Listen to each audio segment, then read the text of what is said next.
If you walk through the streets of Milan during Fashion Week or stroll past the luxury boutiques on the Via dei Condotti in Rome, Italy appears to be a nation of boundless wealth. It is the home of Ferrari, Gucci, and Prada. It has the third largest gold reserves in the world, sitting securely in the vaults of the Bank of Italy. The private wealth of Italian households is legendary, with trillions of euros tucked away in savings accounts and real estate. From the outside, Italy looks like a superpower of style and industry. But if you peel back the layer of El Dolce Vita, you find an economic tragedy that has been unfolding in slow motion for 30 years. Since the introduction of the euro in 1999, Italy has effectively stopped growing. That while Germany, France, and even Spain have seen their standards of living rise over the last quarter century, the average Italian is in real terms no richer today than they were when the lira was still legal tender. This is not a standard recession. It is a permanent state of suspended animation. An entire generation has entered the workforce aged and is now approaching retirement without seeing any meaningful increase in national prosperity. To understand why this happened, we have to revisit the old Italian playbook. For decades, the Italian economy operated on a very specific, unspoken model: competitive devaluation. In the 1970s, 80s, and 90s, Italy was a manufacturing powerhouse, but it had a persistent problem. Its inflation rate was consistently higher than its main competitor, Germany. This created a price gap that should have been fatal. If a Fiat cost 10% more to build every year due to rising Italian wages, while a Volkswagen only cost 3% more, the market should have naturally favored the German car. But the Italian government had a magic trick. They would simply devalue the lira. By printing more money and lowering the exchange rate, they made Italian goods cheaper for foreigners. Did this make daily life more expensive for Italians? Yes, inflation was high. But did it allow the factories in Turin and Bergamo to keep selling products to the world? Absolutely. The devaluation acted like a financial drug. It gave Italian industry a sugar high of competitiveness without requiring the hard work of actual innovation. Companies didn't need to invest in robots, better management, or computers to lower costs because the central bank was doing the heavy lifting by debasing the currency. The country became addicted to this easy fix, ignoring the fact that their industrial muscles were atrophying. Then came the euro. In the late 1990s, the promise of a single currency was seductive. By adopting a stable German-style currency, Italy would finally get low interest rates, saving the government billions in debt payments. It was supposed to be the straitjacket that forced the patient to get sober.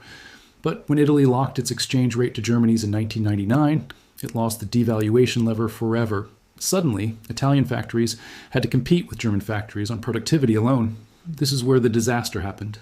Since entering the euro, Italy's labor productivity, the amount of value a worker creates in an hour, has basically flatlined. While Italy coasted, Germany used the early 2000s to implement the Hartz reforms, suppressing wages and boosting efficiency. The result was a massive divergence. Germany became cheaper and more efficient, while Italy became expensive and stuck. The curse of the lira is not the currency itself, but the withdrawal symptoms from it.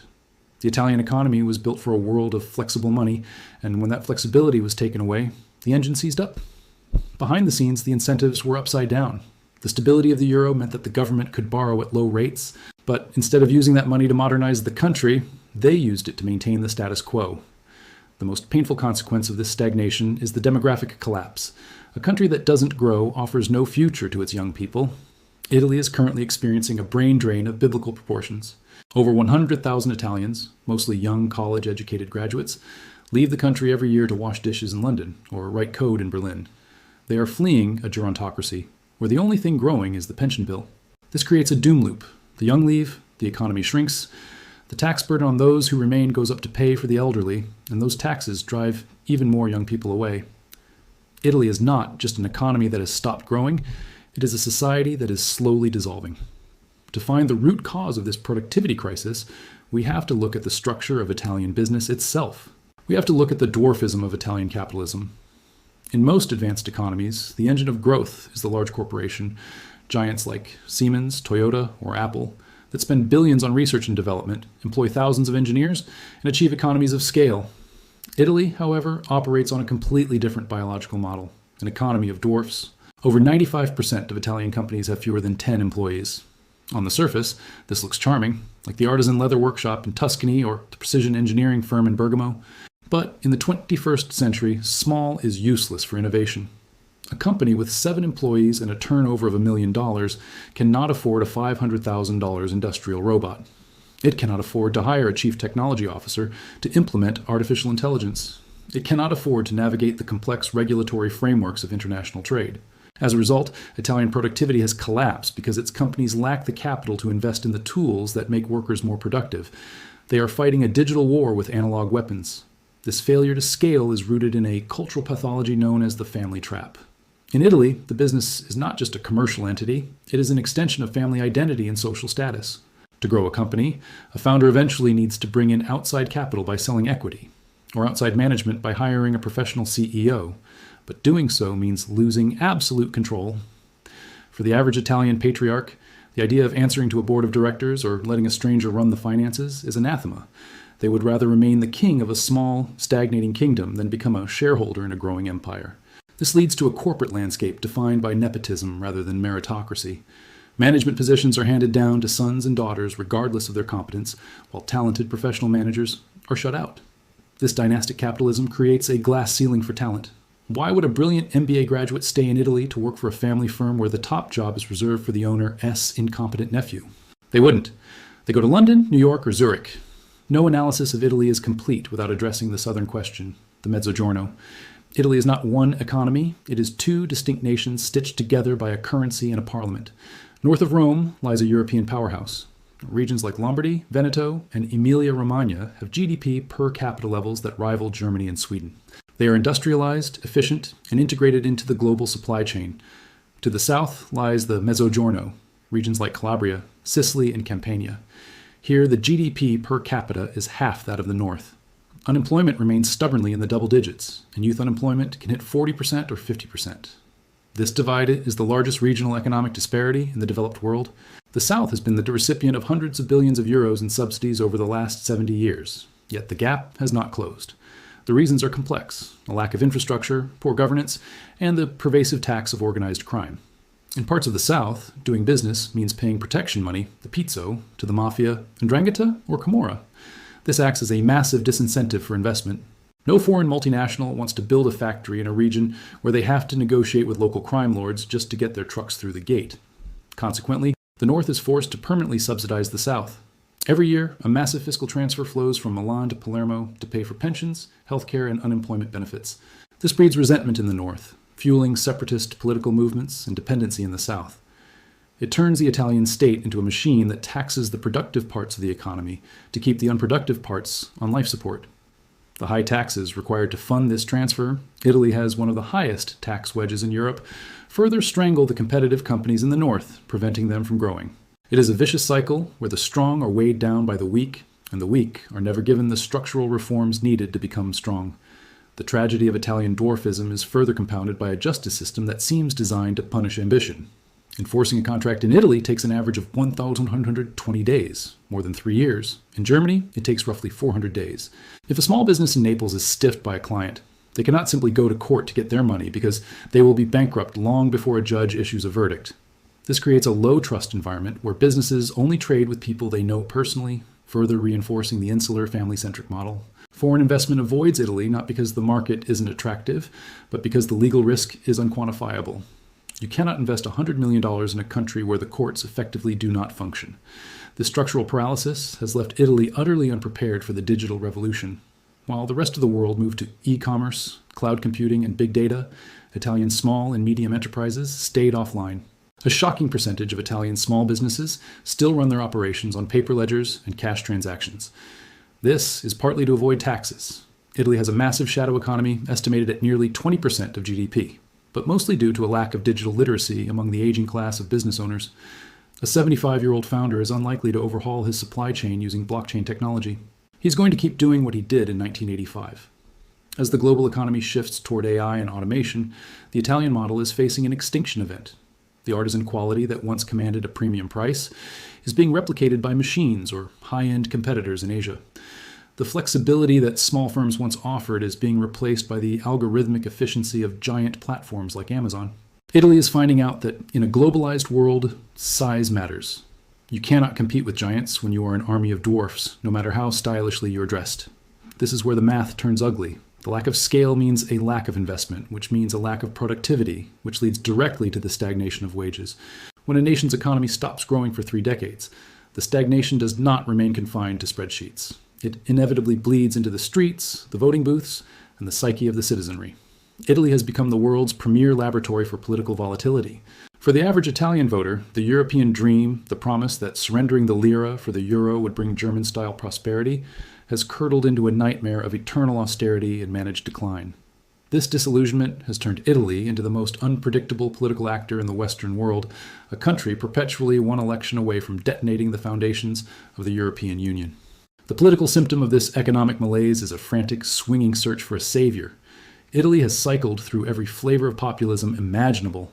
It invented the billionaire businessman politician with Silvio Berlusconi long before Donald Trump descended his escalator.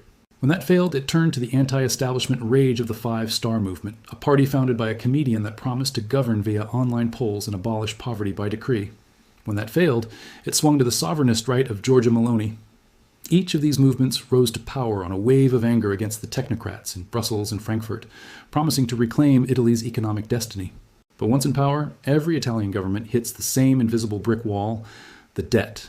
Italy is shackled by a public debt mountain that exceeds $2.8 trillion, or roughly 140% of its GDP. This is the third largest sovereign debt pile in the world. This debt acts as a straitjacket. If an Italian prime minister steps out of line, if they threaten to print money, leave the euro, or blow out the budget deficit, the bond vigilantes of the financial markets attack immediately. They sell Italian government bonds, causing interest rates to spike. This is the spread, the difference between the yield on Italian bonds and safe German bonds. The spread is the real ruler of Italy. When it rises too high, the interest payments on the debt become unaffordable, threatening national bankruptcy. In 2011, the spread forced Berlusconi to resign. In 2022, it forced the Draghi government to collapse. In a desperate attempt to break these chains and engineer growth without structural reform, the Italian government recently attempted one of the most reckless economic experiments in modern history, the Superbonus 110%. Launched in 2020, this policy promised homeowners that if they renovated their houses to be more energy efficient, the government would not just pay for it, they would pay more than the cost. If you spent $100,000, the state gave you $110,000 in tax credits, which could be traded like cash. It was a scheme designed to bypass EU rules on spending, effectively a parallel currency. The result was a short-term sugar high. Construction boomed and GDP ticked up, but the hangover has been catastrophic. The scheme was riddled with fraud. Mafia organizations created fake companies to claim billions in credits for work that was never done. The cost to the state ballooned to over $120 billion, blowing a massive hole in the public finances that will take a generation to fill. Instead of investing in factories, AI, or education, Italy spent a fortune fixing up private villas, creating zero long-term productivity growth. It was the economic equivalent of burning the furniture to heat the house. This failure reinforces a concept called the vincolo esterno, or the external constraint. For decades, Italy's technocratic elite has secretly believed that the country is incapable of governing itself. They believe that without the whip of the European Union and the financial markets, the Italian political classes would spin the country into hyperinflationary ruin. Therefore, they welcome the euro's rigidity as a necessary cage to contain the beast of Italian populism. But this cage is now suffocating the prisoner. The euro prevents Italy from devaluing to regain competitiveness, but the EU's fiscal rules prevent Italy from investing enough to modernize its infrastructure. It is trapped in a low-growth equilibrium. The final fatal blow to any hope of recovery is the demographic winter. Italy has one of the lowest birth rates in the world at 1.2 children per woman. It is a dying society. By 2050, Italy is projected to lose 5 million people, the equivalent of wiping out Rome and Milan combined. The population is aging rapidly. Italy already spends 16% of its GDP on pensions, the highest in the OECD. As the baby boomers retire en masse over the next 5 years, that number will explode. There are fewer and fewer workers left to pay the taxes that support the army of retirees. This is a mathematical impossibility. You cannot have a growing economy with a shrinking workforce and a ballooning dependent population. The only solution is mass immigration. But that is politically radioactive in a country where the anti-migration right is the dominant political force. So the country chooses slow suicide. It chooses to protect the pensions of the old at the expense of the future of the young. Italy is too big to save, but too big to fail. If Italy defaults on its $2.8 trillion debt, it will destroy the Eurozone and trigger a global financial collapse dwarfing 2008. So the European Central Bank plays a game of extend and pretend. They create special tools like the TPI mechanism to buy Italian debt and keep interest rates artificially low, effectively subsidizing Italy to keep it alive. Italy has become a zombie nation, walking but not living. It is a cautionary tale of what happens when a country refuses to adapt to reality, choosing the comfort of nostalgia and debt over the pain of innovation. But as the walls close in and the debt becomes mathematically unpayable, governments eventually stop playing by the rules of the market. When they can no longer borrow and they can no longer tax, they turn to the final tool in the state's arsenal, confiscation. There are already whispers in Rome of a patrimonial tax, a one-off wealth tax on the savings and real estate of Italian households to pay down the national debt. The logic is simple. The state is poor, but the citizens are rich. Why not take it? This is not a new idea. It is the historical norm for desperate nations. In 1933, the United States government found itself in a similar debt trap. It couldn't inflate its way out because of the gold standard. So Franklin D. Roosevelt didn't negotiate. He signed Executive Order 6102. He criminalized the ownership of the one asset that allowed citizens to protect themselves from the government is mismanagement, gold. He forced every American to surrender their wealth under threat of prison. In the next video, we are going to tell the full, uncensored story of the Great Gold Seizure. We will uncover the secret prosecutions, the legal loopholes the wealthy used to escape, and the terrifying legal precedent that allows the president to seize your Bitcoin, gold, and 401k during a national emergency today. You need to know if your safe is actually safe. Smash that like button to keep the signal alive and subscribe so you don't miss the history of the gold ban. I'll see you in the vault.